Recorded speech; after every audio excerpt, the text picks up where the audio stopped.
when the werewolf, in case you're wondering where that goofy brown horse is, I spooked him and sent him on quite a fright, so he won't be back for quite a while. So I'm gonna go ahead and tell you all about Halloween. First I'm gonna tell you about the history, then some observances, and then finally some depictions of it. So let's get started. The origin is believed to be over 2,000 years ago from the Celts of Great Britain and northern France. The festival of Samhain observed the new year on November 1st. It signified the end of summer and harvest and ushered in the wintertime. This distinction portrayed life versus death, and on this day is thought to have been blurred. They burnt bonfires, wore costumes, and offered sacrifices. In 43 AD, the Romans acquired the Celtic territory and added it to their empire.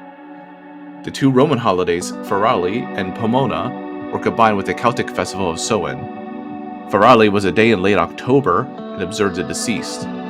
Pomona was a goddess of fruit and trees, and had a holiday celebrated on a certain day. It is thought this is where bobbing for apples originated. The holiday All Saints' Day, or All Hallows' Day, was known to be celebrated as early as the 4th century. Then, in the 9th century, Pope Gregory IV made it an official holiday to be observed on November 1st. The evening before, October 31st, became known as All Hallows' Eve, or shortened to Halloween.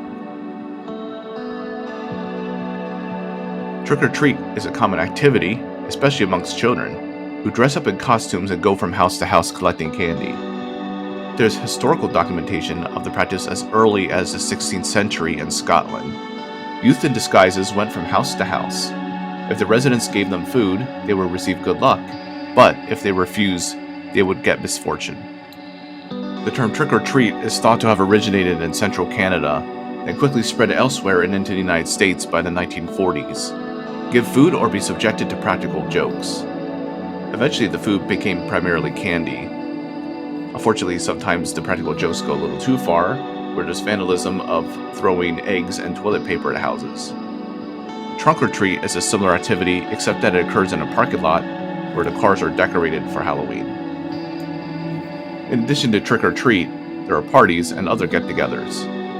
There are many fall harvest decorations as well, including pumpkins, gourd, and hay bales. Often people carve pumpkins into faces and are called jack-o'-lanterns, and often illuminated by candles or other lights inside them. Familiar characters around Halloween are ghosts, goblins, vampires, witches, werewolves, spiders, and bats. The most famous vampire is Count Dracula. Also, we can't leave out Frankenstein's monster. There are many depictions of Halloween, especially in movies. There's a scene in the classic movie and musical Meet Me in St. Louis. Another good classic horror film is Carnival of Souls.